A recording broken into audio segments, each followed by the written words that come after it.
Hey y'all, it's raining like a mother outside, so I thought I'd make a video and show y'all how I build my trot lines. I've had a lot of people since I started putting these little videos up there. A lot of people have asked me how I build my trot lines or my throw lines. I actually don't fish trot lines; I fish throw lines. Okay, and the difference is the number of hooks on them. A throw line has 5 hooks. A trot line has more than 5 hooks. A trot line has got to be tagged with, Lord, I don't even know your name, date, and something else. Address maybe. I don't even know. I don't. That is pretty much the reason I don't fish trot lines. Anyway, the main thing you're gonna need is you're gonna need some big hooks. Okay. I like mustad hooks, I like eagle claw hooks, and I like team catfish hooks. I like circle hooks, I like straight shank hooks, and I like offset hooks.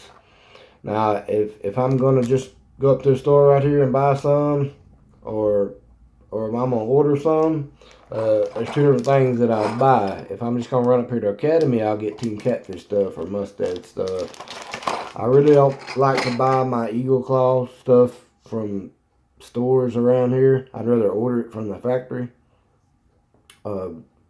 Just because you can get it in bulk, like you can get 200 swivels and 200 hooks, for I don't even know what it is now, but it's a lot cheaper on me to buy them in bulk, because you're gonna have some break and you're gonna have to change some hooks out. I mean, constantly. You're gonna have hooks get straightened. If you're fishing for sure enough good fish, good catfish, you're gonna need a lot of extra equipment, because you're gonna start messing it up pretty quick. Now, that being said, I buy really big swivels. Okay, saltwater swivels. I want to say these are like number 10 or something like that. I get most of my stuff out of Fishing Twine. I think there's another one called the Net Company, something Net Company. Anyway, big swivels, and I buy saltwater swivels. I have bought saltwater hooks. I don't think it makes that big of a difference as far as the hooks go. Paracord. This is what I use for my main line. I don't use Trotline string. I use paracord. Okay, you can get this from Walmart anywhere. It's cheap. I usually buy a roll of it, a black or green. I don't use this for my trot lines. Everybody and their mama would see it, but I just got this so you can see it a little bit better. It'd be a little brighter. But I buy rolls. I think it's like 3,000 foot or 5,000 foot or 10,000. I can't remember. But they're like It's $50 for a roll, and the roll is about as big as a 5-gallon bucket. I mean, you buy your roll and it'll last you forever. If you're gonna be running a lot of trot lines, I lose a trot line every now and then. I flat out put that sucker out, I'll forget where it is, and swear I know where it is, and I'm gonna come back and mark it, and I can't find it for nothing until the water goes down. So, but you're gonna need some drop line, and I want to say this is number 8. I can't remember. Braided or twisted doesn't really. I don't think it makes a difference. You'll hear a lot of people say you need braided, it lasts longer, and this and that. My experience is, if you're catching a lot of solid fish or a lot of big fish, they're gonna wear this out every time they get over that. Let me see if I can get one here. Yeah, every time that fish bites that, and his lips are up here. If these 2 fingers are his lips, and he's hooked in the mouth down here, okay, this is going to go back and forth in his teeth, just like that, back and forth, and it's going to fray this, okay. It's going to fray it and fray it and fray it, and eventually it's going to break, and it's not going to take you but about 2 or 3 fish to do it, okay. 2 or 3 good fish will fray this line. I don't care if you get braided or twisted, it's going to do it. Now, I do get tarred drop line, because I believe that it resists getting tangled and getting twisted and hung up a little bit better than the whatever, that polyester stuff, or you know, that like the white string. That white string is so fibrous. You can twist on it and it'll just fray all out. You know, well, you can't do this to this. It's tarred. Okay. Yeah. Well, what you see is what you got. Okay. I mean, it's just there it is. You can't fray it. You can't. It's good stuff. This is a drop that I made for this video. Got a little blood on me there. All right, but let me show you how I make mine. Okay. Now first, I'll take and I'll run out about 6 foot. You know, on the end. Do it about twice. You know, stretch your arms out about twice. About 6 foot. And I'll do this. I leave about 6 foot off the end of my line for my weight. Okay. This is gonna be the end of my line. Okay. Now, if I'm gonna make a 5-hook throw line, okay, I'm gonna come up 5 times. 1, 2, 3, 4, 5. Okay. And now I'm gonna come up another 3. Okay. And that is how long my line's gonna be. I've never measured them. I can't tell you how long they are, but that's how I do. I got 9 foot off the front, 6 foot off the back. Okay. Okay. And I'll cut that off. Cut it off right there. Now this paracord it'll fray on you, so you want to get you a cigarette lighter here and burn your ends down. Kind of roll them up a little bit. That way they don't all fray out. Okay. Get it nice and solid right there, where it's not gonna fray. Okay. Then you want to run your 5 swivels down here. 1, 2, 3, 4, 5. All right. Okay, now you got 5 swivels on here. Okay. 5 of them.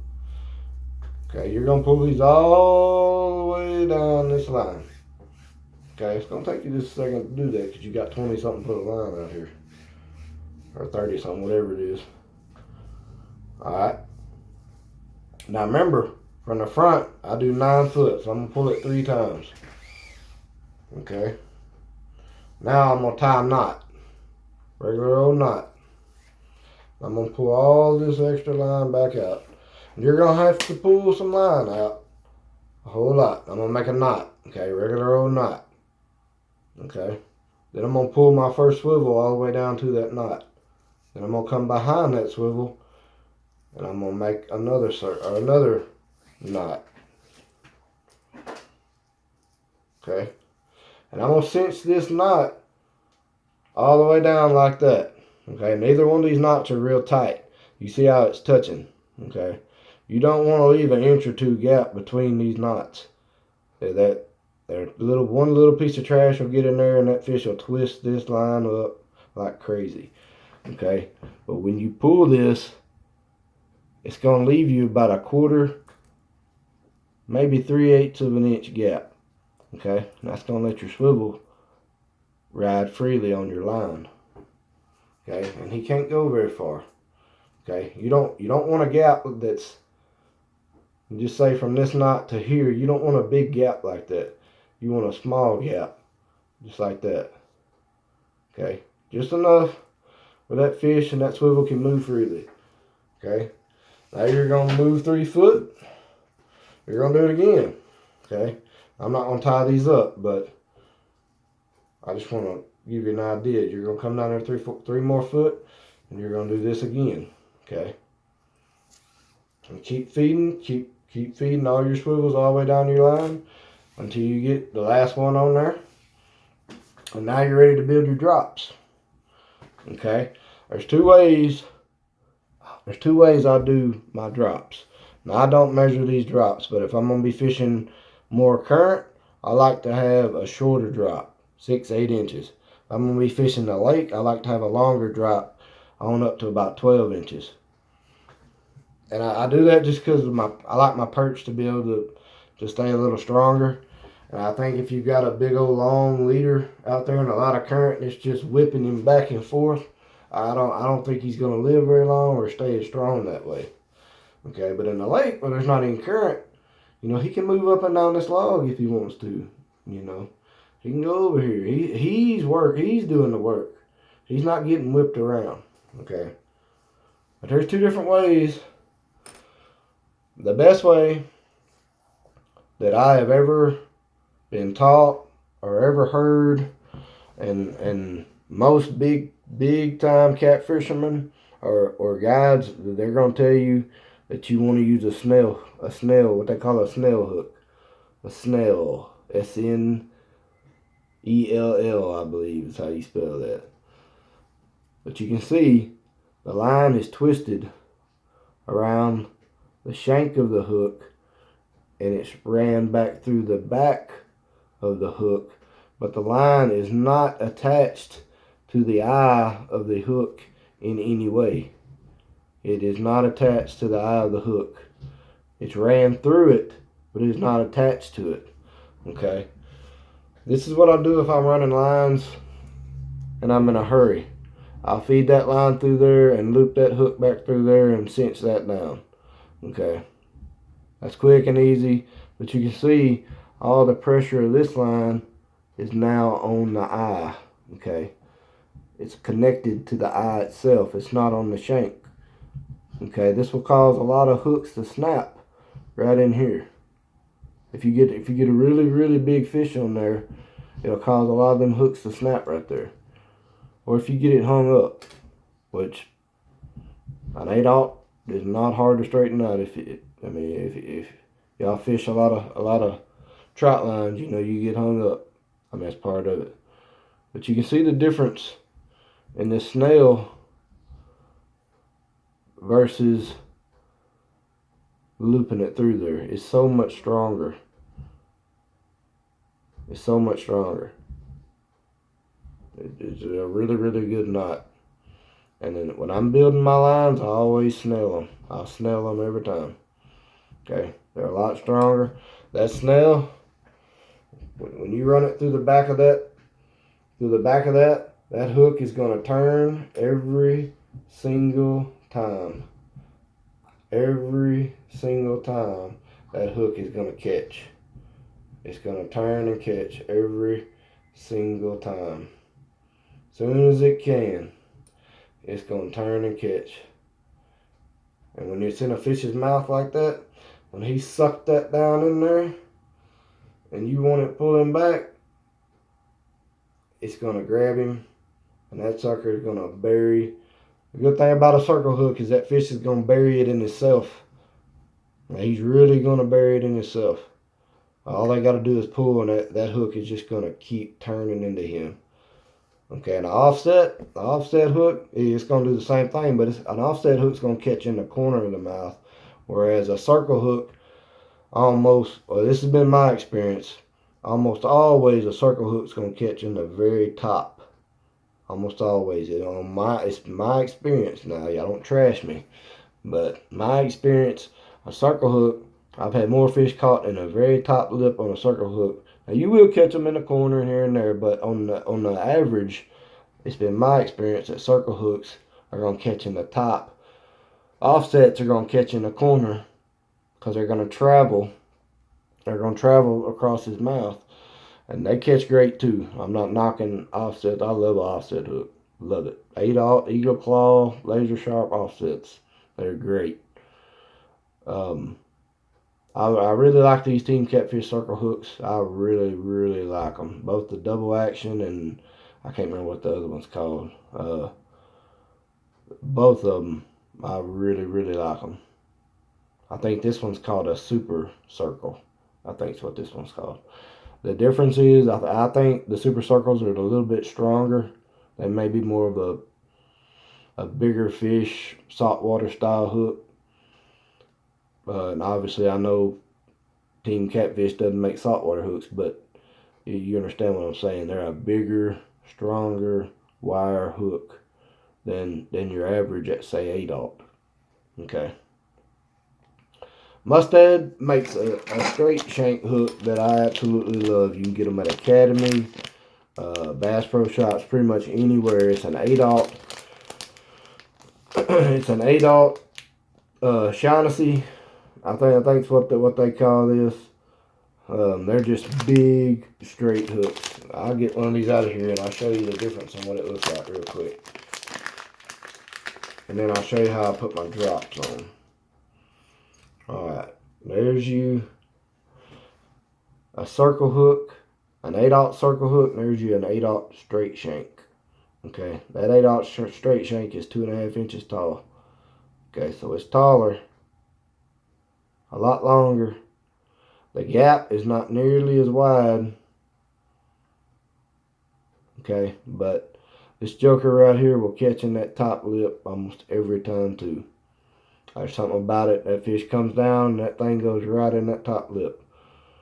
And probably 95% of the fish I catch on offsets, it's in the corner almost every time. Almost every time. Now let me get this line right here and I'll show you how I put this on there. I done got to talking. If any of y'all know me, I love music, I love talking, all that good stuff. Okay, take your leader here. Tie your little knot on the end just to keep it together. You know, just twist it around, stick it back through. Leave a little bit on the end there. I don't know if you can see that. Leave a little bit on the end. Okay, a little bit of knot. Stick that little bit of knot through there. Through the other eye of your swivel there. And loop this right back through. Okay. Now there are stronger ways to do this. But for convenience, you can take that on and off right there in the boat and change this leader, put you a new hook on there, whatever you need to do. I mean, real quick, fast, and you're right back to fishing.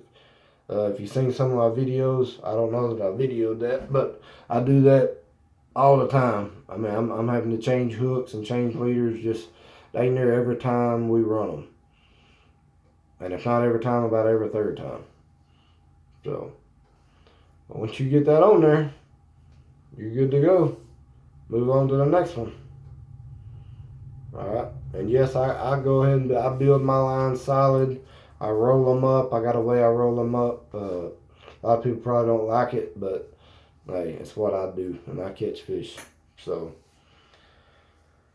but I want you to watch this. This is what you want your swivel to be able to do. Okay, just round and round and round and round and round and round. It don't matter how the line goes, it'll keep going. Okay. Big fish, he's gonna come along there, and this hook keeps grabbing me. That big fish is gonna come over there and he's gonna grab, and that hook's fixing to set right there in him. And then he's gonna go to fighting. He's gonna go to spinning and looping and looping.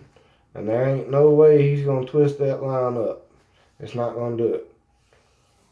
Okay? The only way he's going to twist that up is if he gets a little piece of trash right up in here somewhere around this swivel and gets that line around it just like that.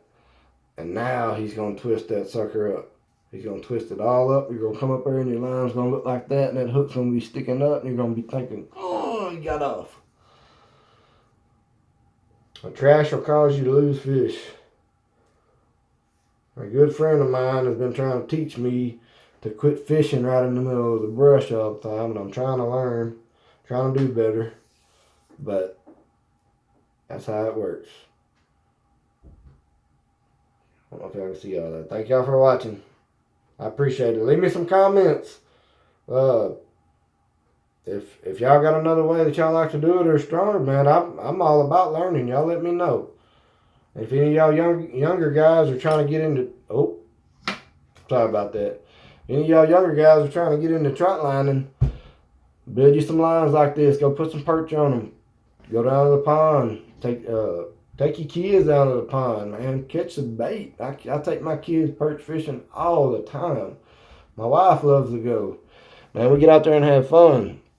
You know, take some worms and some corks and some cane poles. They ain't even got to be cane poles. They can be sticks and long limbs. It don't matter. Take them kids out there and let them fish. Everybody loves going fishing. Everybody loves going fishing. Y'all have a good day. Thank you for watching.